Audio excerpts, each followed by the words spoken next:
noches. Vamos a iniciar aparato respiratorio dentro de la asignatura de Patología 2 en la carrera de Medicina en el sexto semestre. Esta es una interpretación del Dr. Du de la patología estructural y funcional de Robbins.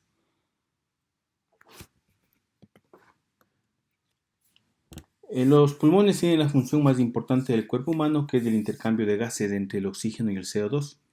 La estructura anatómica de los pulmones tienen lóbulos, 3 en el derecho, 2 en el izquierdo, separados por profundas fisuras que subdividen en segmentos broncopulmonares que a su vez se dividen en lobulillos. Los bronquios permiten el paso del aire desde el exterior hasta los pulmones, formados por cartílago y recubiertos de epitelio cilíndrico, ciliado con glándulas subepiteliales, productoras de moco que impiden entrada de patógenos. El bronquio principal derecho es más vertical que el izquierdo.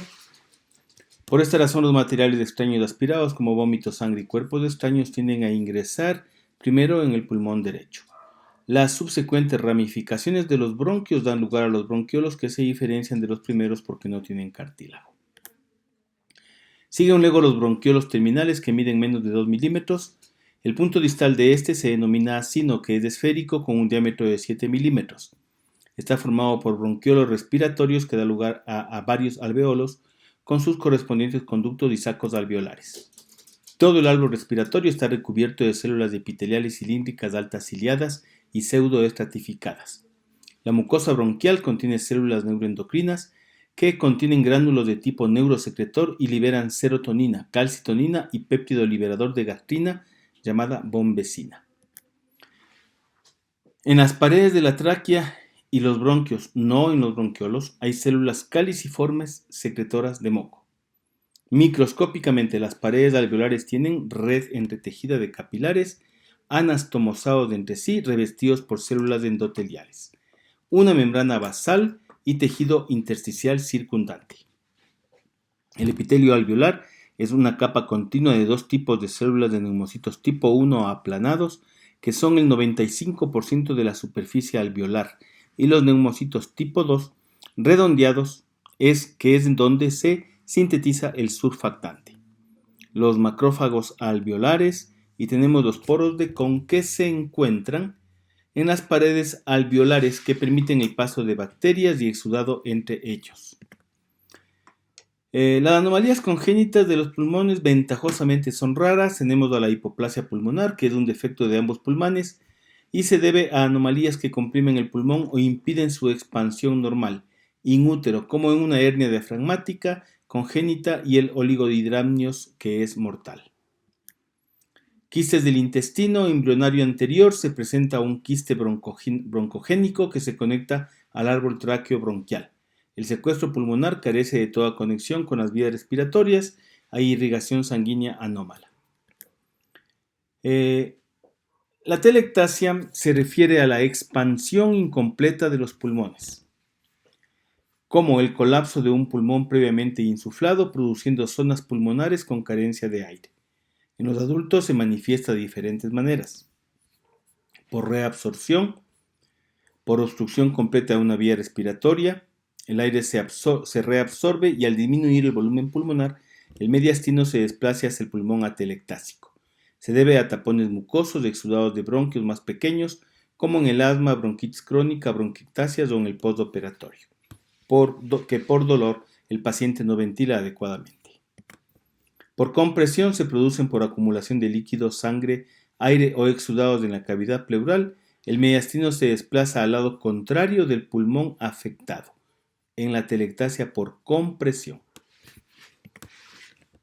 En la telectasia por contracción se produce cuando una fibrosis pulmonar focal o generalizada o una fibrosis pleural impiden la expansión completa del pulmón. La presencia de atelectasias extensas reduce la oxigenación y predispone a la infección. Es reversible salvo cuando se debe a contracción, que puede ser neoplásica. En el edema agudo de pulmón es la salida excesiva de líquido intersticial que se acumula en los espacios alveolares por alteraciones hemodinámicas. Puede ser cardiogénico o el incremento de la permeabilidad capilar por una lesión microvascular. Se El edema pulmón hemodinámico se debe al aumento de la presión hidrostática como en la insuficiencia cardíaca congestiva. Histológicamente los capilares alveolares están ingurgitados y aparece un trasudado intraalveolar color rosa pálido, finamente granulado. Se ven microhemorragias alveolares y macrófagos cargados de hemosiderina. La fibrosis y el engrosamiento de las paredes alveolares provocan que los pulmones se vean indurados, firmes y marrones, lo que no solo afecta a la función respiratoria, sino que también predispone a la infección. El edema de pulmón microvascular es no cardiógeno, se debe a una lesión en el tabique alveolar en el que las células epiteliales alveolares producen un exudado inflamatorio que penetra en el espacio intersticial y cuando se agrava en los alveolos va a desencadenar un síndrome de insuficiencia respiratoria aguda. Aquí la clasificación y causas de edema agudo de pulmón. Vemos el edema hemodinámico y el que es por descenso de la presión oncótica. En el edema hemodinámico hay aumento de la presión hidrostática a nivel de la presión venosa pulmonar, insuficiencia cardíaca izquierda, sobrecarga de volumen y obstrucción de la vena pulmonar. Y el descenso de la presión oncótica en hipoalbuminemia, síndrome nefrótico, hepatopatía o enteropatía con pérdida de proteínas. En la obstrucción linfática, que es poco frecuente, edema debido a la lesión de la pared alveolar, lesión microvascular o epitelial, y la lesión directa a infecciones como la neumonía bacteriana, gases inhalados, concentración alta de oxígeno o humo, aspiración de líquidos, contenido gástrico, pseudoahogamiento o casi ahogamiento y radiación. La lesión indirecta por septicemia relacionada con transfusión de sangre, quemaduras, fármacos y agentes químicos como los quimioterápicos como la bleomicina y otros medicamentos como la metadona y anfotericina B, heroína, cocaína, queroseno o paraquat. Shock y traumatismo también una lesión indirecta. Y edema de origen desconocido en grandes altitudes o neurógeno, traumatismo del sistema nervioso central. El síndrome de dificultad respiratoria aguda o daño alveolar difuso, DAF. El lesión pulmonar aguda, no edema agudo de pulmón, no cardiógeno, presenta hipoxemia importante. Repito, la lesión pulmonar aguda o edema agudo de pulmón no cardiógeno presenta hipoxemia importante de inicio brusco e infiltrados pulmonares bilaterales en ausencia de insuficiencia cardíaca. El síndrome de dificultad respiratoria agudo, SDRA, es una manifestación de una lesión pulmonar aguda importante. Tanto el SDRA como la LPA se asocian al incremento de permeabilidad vascular, edema y muerte de células epiteliales relacionados con inflamación. La manifestación histológica de estas enfermedades es el daño alveolar difuso o DAF. La lesión pulmonar aguda es una complicación de diversos trastornos tanto pulmonares como sistémicos. La combinación de choque, oxigenoterapia y sepsis generalmente es la responsable. Afecciones asociadas al síndrome de estrés respiratorio agudo o de dificultad respiratoria aguda. La infección, lo que están con asterisco, corresponde a más del 50% de los casos de este síndrome que se deben a estas afecciones, como la sepsis, el aspirado gástrico, la tuberculosis miliar, el traumatismo mecánico incluidos los craneales, y además tenemos aspirado gástrico, contusiones pulmonares, pseudoahogamiento, fracturas de embolia grasa, quemaduras, radiación ionizante. En irritantes inhalados, toxicidad por oxígeno, humo, gases y agentes químicos irritantes, y la lesión química, sobredosis de heroína o metadona, ácido acetil salicílico, sobredosis de barbitúricos y paraquat. Y en afecciones hematológicas, lesión pulmonar asociada a transfusión, coagulación intravascular diseminada, pancreatitis, uremia, derivación cardiopulmonar, reacciones por hipersensibilidad, disolventes orgánicos y fármacos.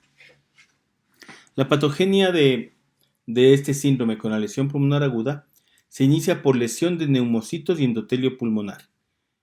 Hay una activación endotelial, es secundaria a la lesión del neumocito, la cual es detectada por los macrófagos alveolares residentes que a su vez segregan factor de necrosis tumoral que causa daño a la célula endotelial. Hay adhesión y extravasación de neutrófilos que luego migran al intersticio y a los alvéolos, donde se desgranulan y liberan mediadores inflamatorios con proteasas, citocinas y radicales de oxígeno o especies reactivas de oxígeno.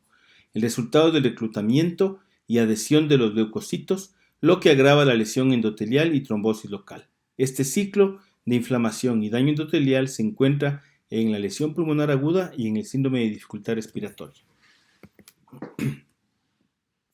Acumulación de líquido intraalveolar y formación de membranas hialinas por daño de los neumocitos alveolares tipo 2, con la consiguiente alteración de la producción de surfactante, con lo que el líquido edematoso rico en proteínas y células alveolares muertas se organiza en membranas hialinas. La resolución de la lesión se obstaculiza por la necrosis epitelial y el daño inflamatorio. Si el estímulo inflamatorio disminuye los macrófagos, eliminan los detritus intraalveolares y liberan citocinas fibrogénicas como el factor de crecimiento transformante y el derivado de las plaquetas. Estos factores estimulan el crecimiento de fibroblastos y el depósito de colágeno, lo que conduce a la fibrosis de las paredes alveolares. Las células madre proliferan para reemplazar a los neumocitos, con lo que el endotelio llega a restaurarse mediante la proliferación del endotelio capilar no lesionado. Estudios epidemiológicos se ha determinado que la lesión pulmonar aguda y el síndrome de dificultad respiratoria aguda es más frecuente y de peor pronóstico en alcohólicos crónicos y fumadores. En la patología propiamente dicha, los pulmones se muestran densos, firmes, rojos y empastados. Tienen edema intersticial e intraalveolar, inflamación, depósito de fibrina y daño alveolar difuso. Las paredes alveolares se recubren de membranas hialinas serias que se parecen a las del neonato. Dentro de la evolución clínica presentan disnea y taquipnia intensas, cianosis, hipoxemia, insuficiencia respiratoria y aparición de infiltrados bilaterales difusos. La hipoxemia es resistente a la oxigenoterapia debido al desequilibrio ventilación-perfusión y se desarrolla acidosis respiratoria. Bien, con esto terminamos la introducción de lo que son las enfermedades respiratorias y nos vemos en el próximo video. Buenas noches.